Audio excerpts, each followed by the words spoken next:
তেল তো টকবক করে ফুটছে। তেল সব সময় আমাদের ফোটে দাদা। কি ভাজছো এখানে? এখানে স্প্রিং রোল আছে। কতগুলো ভাজছো এখানে? এই 10টা। 10টা? হ্যাঁ। দাম কত থাকবে? 10টার দাম 300 টাকা।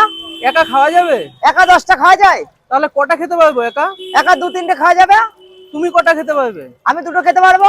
প্রতিদিন কটা করে খাও তুমি? প্রতিদিন একই জিনিস খাই, আমি আলাদা আলাদা করে খাই।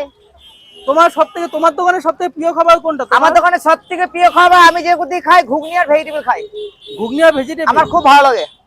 বাহ, প্রতিদিনই খাও নাকি? প্রতিদিন কিছু না কিছু খাই।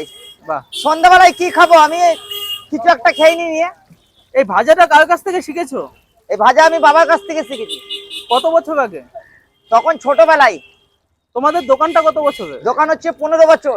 15 বছর হয়ে 15 গেল। বছর। তখন এইগুলো পাওয়া যেত? তখন এইগুলো পাওয়া যেত না। তখন ভেজিটেবল পাওয়া যেত, ডিমের চপ পাওয়া যেত।